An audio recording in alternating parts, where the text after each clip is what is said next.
जैसे कि आप सबको पता है कि आंवले के बहुत सारे फ़ायदे हैं। ये आँखों की रोशनी के लिए, दिमाग के लिए, पाचन क्रिया के लिए, इसमें विटामिन सी भरपूर होता है जो स्किन के लिए बहुत ही फ़ायदेमंद है। आंवलों को हम कई तरीके से यूज़ कर सकते हैं। इसकी कैंडी बनती है, चटनी बनती है, अचार बनता है और इसका मुरब्बा भी बनता है। तो बस उन्हीं फ़ायदों के साथ एक रेसिपी आप लोगों के सामने आज मैं लेकर आई हूँ। Hello friends, welcome back to my smart channel. तो आज जो रेसिपी आप लोगों के साथ मैं शेयर करने वाली हूँ वो है आंवले का मुरब्बा। और जो मैं आंवले यूज़ करने वाली हूँ वो घर के आंवले हैं, बिल्कुल ऑर्गेनिक है। इसमें किसी भी तरह का कोई भी केमिकल इस्तेमाल नहीं करा गया है। तो अगर आपको आंवले के मुरब्बे की रेसिपी देखनी है तो फटाफट से बेल आइकन दबा दें, मेरे चैनल को सब्सक्राइब करें ताकि टाइम टू टाइम आपको नोटिफिकेशन मिलती रहे और जो भी रेसिपीज़ मैं आप लोगों के लिए पोस्ट कर रही हूँ या अपलोड कर रही हूँ आपको देखने को मिलती रहे। और लाइक करें, शेयर करें और कमेंट करके गाइज मुझे ज़रूर बताया करें कि आपको मेरी रेसिपीज़ कैसी लगती हैं, फीडबैक ज़रूर दिया करें। तो चलिए रेसिपी की ओर बढ़ते हैं। तो आंवले का मुरब्बा बनाने के लिए मैंने तकरीबन हाफ़ केजी ले लिए थे आंवले, जिनको मैंने सुबह ही पानी में डिप करके रख लिया था। अब मैंने एक साफ कपड़े से अच्छे से उनको पोंछ कर अलग से रख दिया था और इनको बारी थी प्रिक करने की। पहले ध्यान रहे इनको अच्छे से पोंछ लेना है ताकि इस पे जो भी गंदगी हो वो निकल जाए। आप देख सकते हैं आंवले मेरे साफ़ हो चुके हैं। अब इनको मैंने प्रिक करना शुरू कर दिया था फॉक की हेल्प से। आप फॉक ले सकते हैं जिससे बहुत ही आसानी से इसे प्रिक करा जा सकता है। प्रिक करने का मेरा मकसद यही है कि जो चाशनी का फ्लेवर है वो अच्छे से इसके अंदर रच जाए। बस यही रीज़न की वजह से इन्हें प्रिक करा जाता है। तो बारी बारी करके मैंने सारे आंवले इसी तरह से प्रिक कर लिए थे। दूसरी तरफ मैंने गैस पर पानी उबलने के लिए चढ़ा दिया था क्योंकि इनको मुझे करना था बॉयल। पानी में बहुत अच्छा सा बॉयल आ चुका था, आप देख सकते हैं। तो इनमें मैंने आंवलों को डालना शुरू कर दिया था। आंवले डालकर मैंने इसे ढक दिया था और इसे कम से कम मैंने 7 से 8 मिनट के लिए बॉयल कर लिया था। आपको इन्हें इतना बॉईल करना है जितना पकड़ने पर ये प्रेस हो जाएं, बिल्कुल टूटने नहीं चाहिए, पीसीज में ना टूट जाए, बस इस बात का ध्यान रखना है। उतना ही बॉईल करिएगा ताकि जब आंवला पकड़े तो वो आपको सॉफ्ट लगना चाहिए, ना कि ये टूट जाए।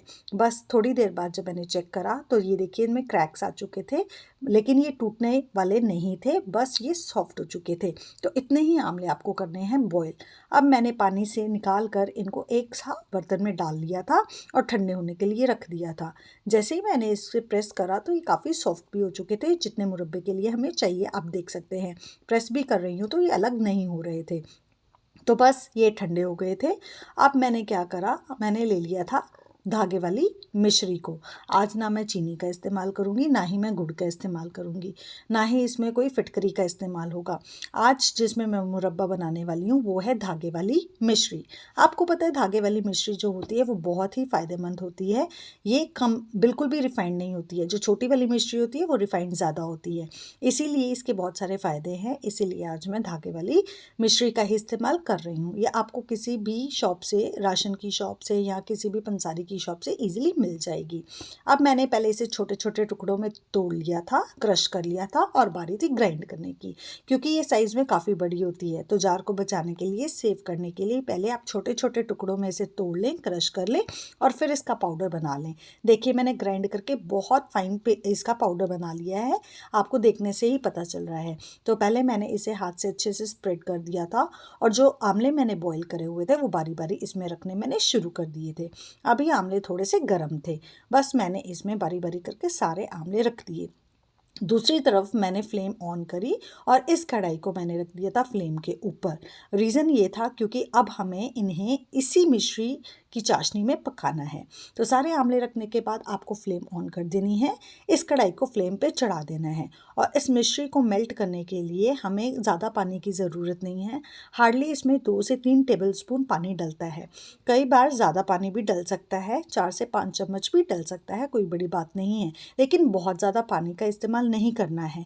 सबसे पहले मैंने मिश्री को अच्छे से स्प्रेड कर दिया था आंवलों के ऊपर और फिर मैंने 2 से 3 चम्मच इसमें पानी डाल दिया था और लो फ्लेम पे इन्हें पकाना शुरू कर दिया था।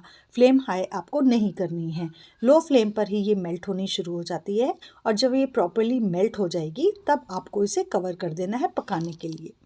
सबसे पहले मिश्री का पाउडर नीचे से ऊपर कर करके मैंने आंवलों के ऊपर स्प्रेड कर दिया था और इसमें 2 से 3 चम्मच मैंने पानी के डाल दिए। ताकि मिश्री मेल्ट होनी शुरू हो जाए। बहुत ज़्यादा टाइम नहीं लगता, मिश्री झट से मेल्ट हो जाती है और जैसे ही ये सिरप फॉर्म में आती है तब आपको इसे ढककर पकाना शुरू कर देना है। बस इस बात का ख्याल रखना है कि फ्लेम आपको लो ही रखनी है, तेज़ आंच पर बनाएंगे तो ये जल जाएंगे। बस आप देख सकते हैं कि मिश्री मेल्ट होनी शुरू हो गई थी। बस 2 से 3 मिनट के लिए मैंने हल्के हाथों से इसे चलाना शुरू कर दिया था। बहुत ज़्यादा ज़ोर से आपको इन्हें नहीं चलाना है, अदरवाइज़ आमलेट टूटने का डर रहता है। तो हल्के हल्के हाथों से ऊपर से नीचे इन्हें शिफ्ट करते जाइए। थोड़ी देर के बाद एकदम से जो मिश्री थी वो मेल्ट हो गई थी, सिरप फॉर्म में आ गई थी, तो मैंने ढक दिया था और लो फ्लेम पर इन्हें पकाना शुरू कर दिया था। मीनवाइल आप बहुत सारे काम कर सकते हैं क्योंकि इस प्रोसेस में थोड़ा सा टाइम लगता है। कम से कम 30 से 40 मिनट लग जाएंगे आपको इन्हें पकने में, तो बीच में आप और भी काम कर सकते हैं। बहुत आसानी से ये मुरब्बा बन जाता है। कई लोग चीनी में बनाते हैं, कई गुड़ में बनाते हैं, लेकिन आज मैं बना रही थी इसको मिश्री के बीच में। मिश्री में भी ये बहुत ही हेल्दी वर्जन है। तो मुरब्बा तो वैसे ही हेल्दी होता है, इसीलिए आपको घर पर ही बनाकर बच्चों को देना चाहिए और बच्चों को आदत डालनी चाहिए हेल्दी चीज़ें खाने की। आपको पता ही है आजकल जंक फूड का बहुत ज़्यादा फैशन है, तो बच्चे ज़्यादा जंक फूड ही प्रेफर करते हैं खाने के लिए। लेकिन आपको ज़रूर ये आदत डालनी चाहिए, उन्हें हैबिट में लाना चाहिए ताकि वो हेल्दी चीज़ें पसंद कर सके। अब आप देख सकते हैं कि मिश्री प्रॉपर्ली मेल्ट हो गई है, तो मैंने हल्के हाथों से सारे आमले इनमें अच्छे से मिक्स करके इसको कवर कर दिया था और 30 से 40 मिनट पकने के लिए छोड़ दिया था। 30 से 40 मिनट का मतलब ये नहीं है कि आप बीच में चेक ना करें, बीच बीच में आप चेक करते रहें और इनको चलाते रहें। इससे आपको आइडिया हो जाएगा कि आमले कितने पक चुके हैं। जैसे ही आमले कलर चेंज करना शुरू कर देंगे, इट मीन्स कि आमले पकने शुरू हो गए हैं। मीनवाइल जब मैंने चेक करा तो आप देख सकते हैं इसके ऊपर झाग आनी शुरू हो गई थी। यही निशानी है इनकी कि ये पकने शुरू हो गए हैं। बस फिर से मैंने इन्हें थोड़ा सा चला दिया था और फिर से कवर करके अपने दूसरे कामों में लग गई थी ताकि ये अच्छे से हो जाए। सिरप तो प्रॉपर्ली बनना शुरू हो गया था। झाग आने की निशानी होती है कि आपके जो आंवले हैं वो पकने शुरू हो चुके हैं। दोबारा से मैंने इसे ढक दिया था और मैं बाकी कामों में हो गई थी बिजी। फिर दोबारा से मैंने थोड़ी देर के बाद जब चेक करा तो आप देख सकते हैं आंवले अच्छे से पक रहे। जैसे ही आमले ब्राउन कलर पकड़ना शुरू हो जाएंगे तो आपको आइडिया हो जाएगा कि कितनी और देर लगेगी। कोशिश करें मुरब्बा बनाने के लिए बड़े बड़े आमले ही लें, उससे मुरब्बा ज़्यादा अच्छा बनता है और खिला खिला बनता है। तो मैंने 30 से 40 मिनट इन्हें कुक कर लिया था लो फ्लेम पे। आप देख सकते हैं आमलों ने बहुत अच्छा कलर ले लिया है, गोल्डन ब्राउन कलर पकड़ना शुरू कर दिया था और ऑलमोस्ट जो थे आमले मेरे पककर तैयार थे। 1 से 2 मिनट के बाद देखिए प्रॉपरली शुगर सिरप में ये रच गए हैं और ये कुक हो चुके हैं। अब बारी थी इनको कंटेनर में निकालने की, तो मैंने इनको कांच के कंटेनर में विद शुगर सिरप निकाल लिया था। कोशिश करें आप कांच के बर्तन का या चीनी के बर्तन का ही इस्तेमाल करें, स्टील के बर्तन का इस्तेमाल ना करें, आमलों के लिए खासकर। अब आप देख सकते हैं बारी बारी करके जो आमले कुक हो गए हैं उन्हें मैंने कांच के कंटेनर में निकालना शुरू कर दिया है और बाद में सारा शुगर सिरप भी इसके ऊपर डाल दिया था और बाद में इसे कांच के जार में ठंडा होने पर आप स्टोर करके रख सकते हैं और अपने बच्चों को रोज़ एक खाने के लिए दे सकते हैं। मॉर्निंग में खाने के लिए देंगे तो वो ज़्यादा बेनिफिशियल होगा, अगर इवनिंग में भी देते हैं तो कोई दिक्कत नहीं है। आमले तो आमले ही हैं, ये बहुत ही हेल्दी होते हैं। फ्लेवर के लिए आप इसमें थोड़ा सा नमक और अदरक का पाउडर भी इस्तेमाल कर सकते हैं, लेकिन मैंने ऐसा कुछ ऐड नहीं करा। बाकी आमले का मुरब्बा रेडी था और मैंने जार में से शिफ्ट कर लिया था। आप भी जल्दी से ट्राई करें। Thank you.